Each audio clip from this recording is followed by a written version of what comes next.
ધાણા જીરું તેલ અને મીઠું નાખ્યું છે. તેલ આગળ પડતું આવે છે. અમારા વિડીયો તો સિમ્પલ જ હોય છે, ખાવાનું પણ સિમ્પલ હોય છે. તમે પણ જલ્દી ખાઓ, જલ્દી ખવડાવો. આજે આપણે ભીંડાનું શાક બનાવી રહ્યા છીએ. કેટલું સરસ છે. એમાં ધાણા જીરું, મીઠું, તેલ થોડું આગળ પડતું નાખવાનું હોય છે. એમાં તો આપણે તો સિમ્પલ ખાવાનું બનાવીએ છીએ. આજે મસાલા લસણનું પેસ્ટ નાખી દીધું છે. ધીમો ગેસ રાખ્યો છે. આપણે થોડા અધકચરા બનાવીશું. બરાબર મિક્સ કરી લઈએ. તમને તો ખબર જ છે, આપણે સિમ્પલ ખાવાનું બનાવીએ છીએ. સિમ્પલી ઇન્ડિયન ટાઈપ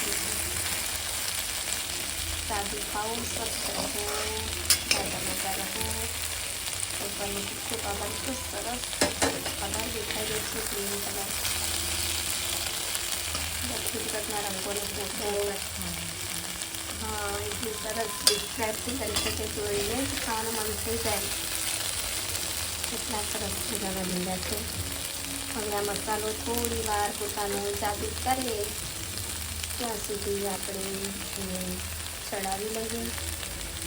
આપણા ભીંડા રેડી છે. ગરમ ગરમ રોટલી સાથે અને આપણે દાળ ભાત બનાવી રહ્યા છીએ. તમે પણ ખાઓ હેલ્ધી અને તમે જોઈને પણ ખવડાવો. જલ્દી ખાઓ. ખેડૂતો પર આભાર, વરુણ દેવના આભાર, સૌનો આભાર.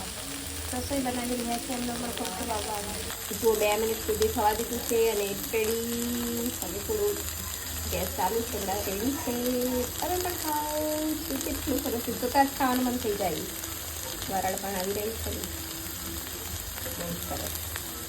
આજે પણ સંડે, ભગવાનનો ખૂબ ખૂબ આભાર.